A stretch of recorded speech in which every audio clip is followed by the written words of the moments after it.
Cloudy spring day here in Wesel, Germany, and we are checking out those two here, the Vivo X200 Ultra versus the X300 Ultra. Yes, which one is which? Which one has a larger camera bump? The X300 is on the right and the X200 is on the left. So we are checking those out here. As you can see, the only big difference that we have in terms of cameras here is the main camera sensor that changed and the periscope that moved from the left to the right. That is basically it. Yes, also updated a little bit of the sensor there, but it's not groundbreaking new sensor there. And the same goes for the front-facing sensors here. But the software is different. So let's check it out. Video now on both 4K 30 frames per second. It's basically identical sensor here. So one of the reasons I'm telling you the X300 Ultra is basically the X200S Ultra. So front-facing camera has autofocus there on the X300 Ultra. And on the X200 Ultra, yes, also autofocus is working fine. No zoom in or out animations on both of them, but we have the ability to switch lenses to the back-facing cameras. It will take a while and it's cutting audio a little bit. Main video camera here is 14mm, it's the same camera sensor there. We have a bit of better processing, I think, on the X300 Ultra. Not so much over-sharpening, you can see it here in the outline of this roof or the trees there in the background. And the outline there, it's a bit over-sharpened on the X200 Ultra. Let's switch to the 35mm. This is 35mm. We can go to 85mm. What you notice is, yeah, we have a little bit of a smaller aperture for sure on the X300 Ultra, but the stabilization has improved tremendously. We have 170mm as well, an option in video that we don't get on the X200 Ultra. It's going directly to 10x, which we have now reached on both.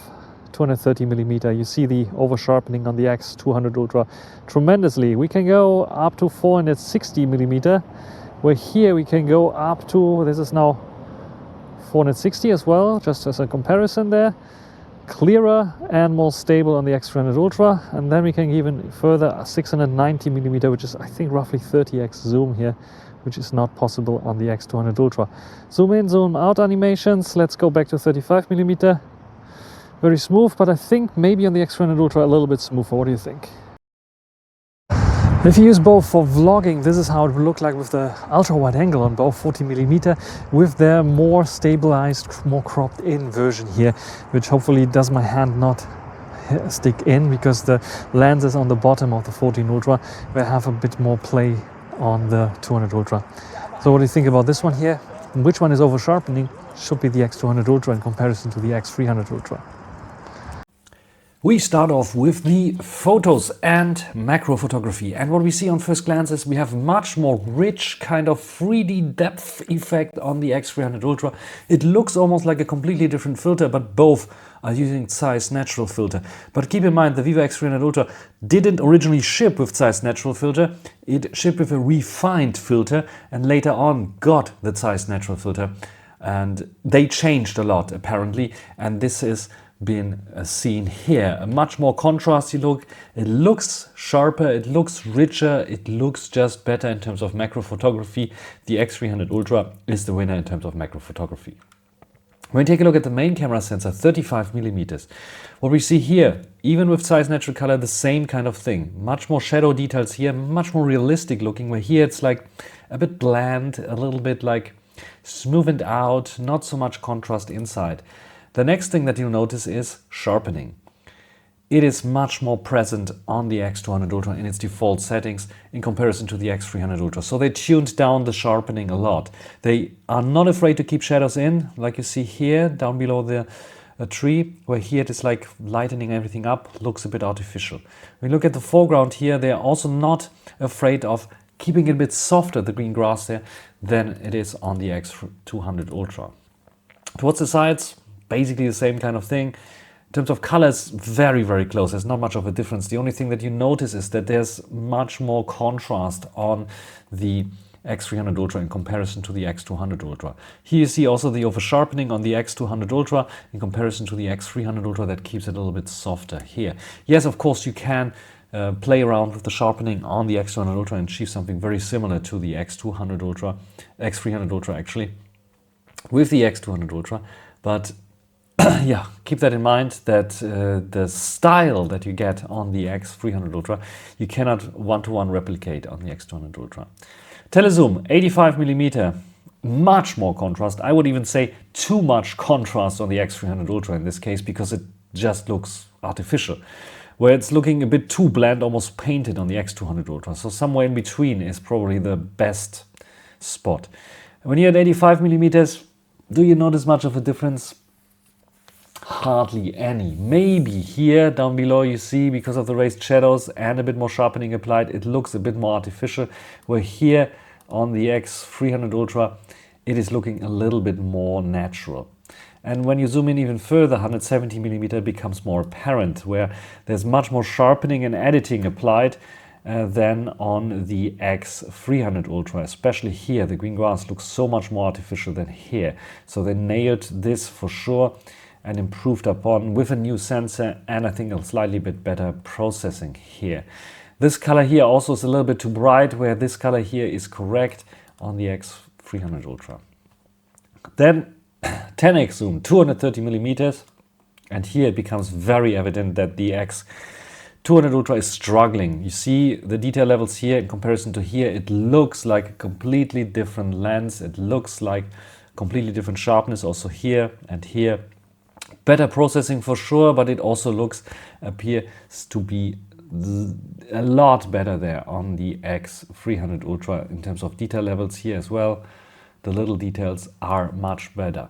When you zoom in even further, it becomes more evident. Here, yes, now the X300 Ultra is basically on the same level as the X200 Ultra was at 230mm. But yeah, the X200 Ultra is like falling apart then, and the more you zoom in, the more it becomes evident. It uses heavy editing now here, and everything becomes more processed looking, where here I would say the X300 is still doing a good job. It would be super interesting to compare the X300 Ultra with the zoom levels with the Oppo Find X9 Ultra as dedicated 10x zoom, and of course we can go even further, but yeah, this is like a clear win here, a clear improvement on the X300 Ultra when it comes to the maximum zooms.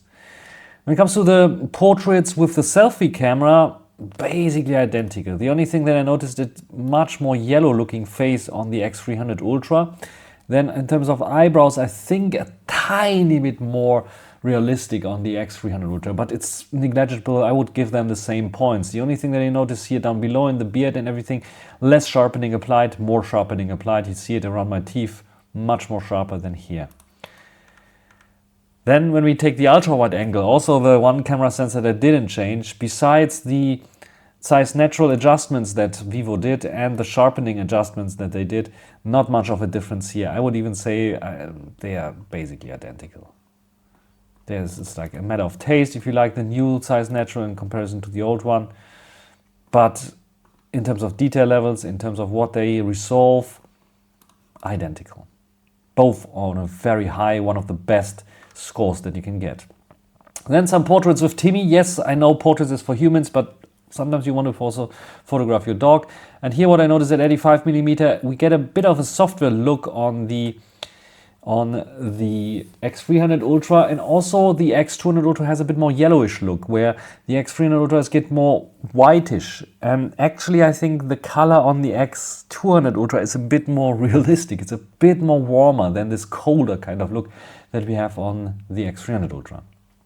Otherwise, in terms of detail levels, both identical. It's just the sharpening is a little bit heavier applied on the X200 Ultra. But when we skip to the next one, which is at 50mm, here we can see a difference that is favoring the X200 Ultra.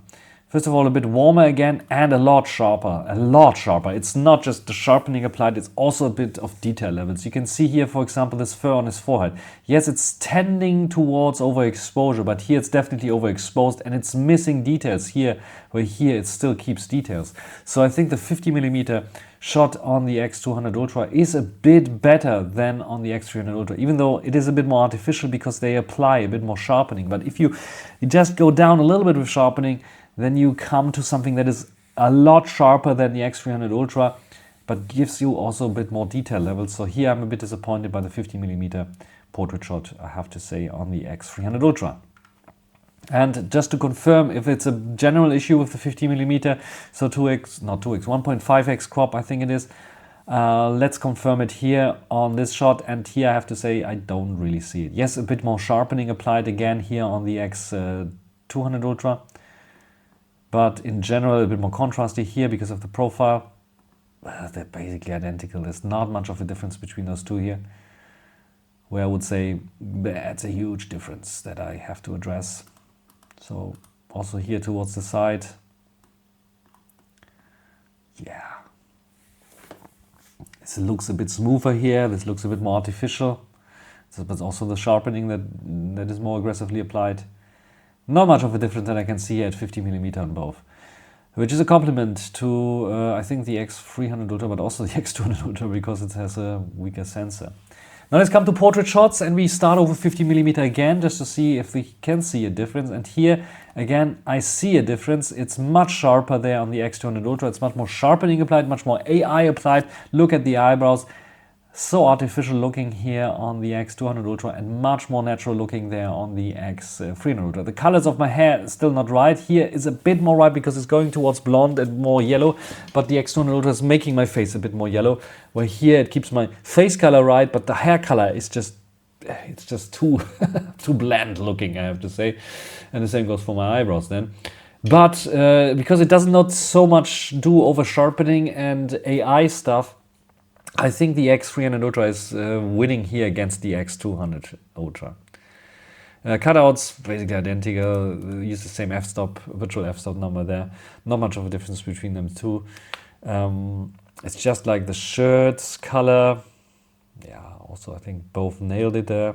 This looks a bit more artificial, looks a bit more natural. So yes, I give it to the X300 Ultra here in this shot. However, 85mm was a bit disappointed. Here you can see immediately the overblown kind of part of my face there, which is just, it's really overblown. Where here it is like tuned down, but I get like a mustard color face. So the face color here, until there, was super good on the X300 Ultra. Also, I think it nailed the eyebrows here, where here again it's just too artificial looking, too much sharpening applied. Here it's a bit softer and a bit better looking there on the X200 Ultra. Maybe a tad sharper would help it, but I think I'm being reminded of the Xiaomi 17 Ultra, which is like one of the portrait kings, because it is not so doing, so over sharpening the stuff. So here the X200 Ultra, maybe a slight win here over the X300 Ultra. If this overexposure wouldn't be there, then I would give it to the X300 Ultra. And then when we zoom in even further, 135mm, this is a win for the X300 Ultra. First of all, the face color is now correct. And then the second is like it doesn't do the over sharpening, over processing, artificial look that the X200 Ultra has still. Face color is much nicer. And it's softer all over, but it is more realistic looking. I like this look a lot more than on the X200 Ultra. So overall, in terms of portraits, I think we have a winner, which is the X300 Ultra. Nighttime video recording here. It's a bit of raining here right now. Vivo X300 Ultra using the 40mm one. All in auto settings here, so it has auto FPS, should go down to maybe 24 frames per second. Under the light here, walking over the street here with the light in the background. How good is the coating here? How good is also the frame rate? Because this is always an issue with Vivo phones where you have a bit of smearing on the video. As they were working on the X300 Ultra on optimizing the video, I hope they also fixed the video smearing. And you're hearing the internal mics. Now you see the Vivo X200 Ultra here with its 40mm lens, also auto FPS turned on, walking towards the light. This one definitely suffers from this smearing, maybe not so much when the light is on. How good is the lens flare effect here, lens coating, and against the bright light in the background? And how good is the video footage here, how good is the audio footage here on the X200 Ultra? We come to the night shots, and the ultra wide angle, just like in daylight, you don't see a difference. It's basically identical between those two. Yes, there's a slight difference in the color profile there still, but it is basically identical. They use the same sensor. The processing is almost identical between those two. There's not much of a difference. This is a bit more vibrant red than this one here. Lens coating here seems to be very identical, not much of a difference between those two. And here as well, overexposure. Basically, I cannot choose one over the other. It's identical. Then I was looking at the main camera sensor and would say basically identical between those two, but I have to nitpick, I have to search, I have to find the differences, and you see a slight bit of here, maybe it's the over sharpening, but maybe also detail levels difference, where I think, yes, the main camera sensor, even if it's just a slight difference there, is better than the one on the X200 Ultra. You see it here with the resolving of in between the shades. There's little lines there, little dots basically, and the X300 Ultra is getting it where the X200 Ultra is not getting it. Doesn't have the resolve power. Here it's more visible, where here it's not, like, it's almost closed. Here you see, hey, it's a bit of opened. And yes, this is the one thing that you notice throughout the picture, that there's a bit of more details lurking there on the X300 Ultra, but it's just a tiny bit. The X200 Ultra has a bit of over sharpening still, even in the night. HDR is looking almost identical. There's a slight difference here, where I would say here in this case it's a bit more overblown, where here it's a little bit less overblown. When it comes to the lens flare effects, both almost identical. This is a bit warmer, this is a bit colder. Yes, we have a slight winner, and that is the X300 Ultra. Then when it comes to the telezoom, I have to say also very identical. There's you can argue a little bit, there's a bit of more lens flare there on the X300 Ultra. And when you take a look at this here, it's overexposed here. This is more sharper, it's better. So I was a bit surprised, but I think the X200 Ultra is doing a slightly bit better job, especially when you go towards the side here. You can see, yeah, this is the over sharpening for sure, it's also playing a role here. But it makes sense to sharpen up maybe in the dark a little bit more there. It's just looking better. You see more details here that is just wishy-washy mush on the X300 Ultra. So yes, the X200 Ultra is winning in this department, and also 170mm. A lot more overblown there, the screen, and here. The sign almost identical between those two there. Processing differences here maybe. But here above, again, I'm leaning towards what the X200 Ultra is doing there instead of the X300 Ultra. But when it comes to 10x, then I think it is changing. For some reason, they both have wrong colors now. You see there's a bit of better, more processed or prevented text there. So I'm even at 10x giving it maybe to the X200 Ultra. Above 10x, however, it's a clear win for the X300 Ultra. Much more details there, much sharper, much more details, much better looking there as well. Not so over sharpened, not so processed looking. And the more you zoom in, the more it becomes evident that this is a win for the X300 Ultra. So it's a bit of a mixed bag. It is definitely better, the telezoom lens, but not in everything. And I think they need to improve stuff still. But the ultra wide angle is identical. The main camera is slightly better in the X300 Ultra. And I think there's a slightly improvement also on the telezoom lens, especially when it comes to the higher zoom levels there, for sure. The selfie, however, at night, it's just like a difference between, this is more processed looking here. The color is more neutral, where here it's like more warm and yellow it up. I like the eyebrows here a little bit more than here, because here it's just too artificial. It's basically identical. I cannot really choose one over another for the selfies. I would say maybe a slight improvement on the X300 Ultra at night, but it's negligible there. You have to see what I come up with in the end. Ranking and conclusion and TLDR, we have a new smartphone camera king, and this is the Vivo X300 Ultra. It's winning over the X200 Ultra by 0.1 points in my scoring system. So 9.7 against 9.6. The index score is a bit higher, 4.831 versus 4.797, so it's a slightly bit more. And when we take a look at the details, you know exactly where we are gaining the points. First, the main camera sensor. Yes, granted, the X300 Ultra has some issues still with its main camera sensor. This is why it's not getting an even higher score here, but in general, it gives you, especially in lower light, more details and has slightly bit better HDR. Even though at 50mm, for example, it's worse. It's acting worse than the X200 Ultra right now and has some issues and tendencies of overexposure and softness. This is something that Vivo should address somehow. Otherwise, it is the better camera sensor here, just by a slight margin, but it is. The ultra wide angle, however, identical. The performance of both is identical, not much of a difference. And I would almost say the same for the zoom performance if the X300 Ultra wouldn't be striking back with the higher zoom levels at 10x and beyond, where it's definitely winning against the X300 Ultra with better processing, less over-sharpening and sharper details. At daylight you see it.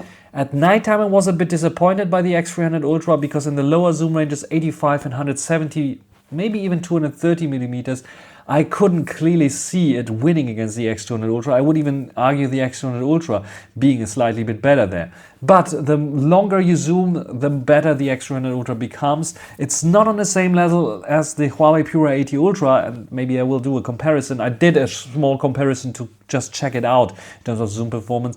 The P80 Ultra is still winning against the X300 Ultra, but you have to keep in mind it has a dedicated optical or hybrid optical zoom level there, which the X300 Ultra doesn't have. It's just like digitally cropping in. Video recording performance is better. It's a lot better on the X300 Ultra, and I'm glad they really worked on this one to improve it, and I'm glad that they improved it. The over-sharpening is gone. The weird kind of over-sharpened, almost like action cam kind of look that we had on the ultra wide angle is gone on the X300 Ultra, and it's much better in terms of video recording quality there. And stabilization is better, which I really like. And what I also really like is that they have done better the lens switching there. That is also an improvement. So overall video recording quality on the X300 Ultra is now top notch and playing amongst the others there. Portraits are also slightly bit better on the X300 Ultra. The X200 Ultra had lots of over-sharpening, lot of AI. It looked artificially done. It is good still, one of the tops, but the X300 Ultra is going more towards what Xiaomi is doing with a bit of softer look, but still offering very nice portraits. So I'm preferring the X300 Ultra here. I have to do a comparison with the Xiaomi to check out if it's really the case. Selfie camera, identical, not much of a difference. Sometimes one is winning over the other, sometimes the other is winning over the other. This is just simply the case here with both Vivos. Then the camera UI, nothing really, it changed on the X300 Ultra, made it a little bit more friendly with one thumb navigation, but the old interface was also very good already. So a slight change on the camera UI. Some people hate this change, might prefer the old UI, but in general, I have to give them the same points. Extra features, however, is something that is quite interesting as well, because in terms of extra features, we have a little bit more there in the X300 Ultra, but it's not groundbreakingly more than what the X200 Ultra has. It's just placed on a different place where you can find it a little bit easier. Yes, I might re-evaluate this a little bit more when future updates will come, but for now I will give it the same points here in my camera ranking. Where does it end up? Yes, on top. The X300 Ultra is number one here. As you see, the new number one, the new number two is then the X200 Ultra, slightly below. And I know not everyone will be happy with this one, but it's with my current ranking system and weighting, the X300 Ultra is the overall best camera smartphone that you can get. But you see how close they are here with 9.6, 9.6 and 9.7 rankings or points. So close that all of the ones that you can get from, let's say here, number 10 on to number 1 are phones that you will be happy taking photos with.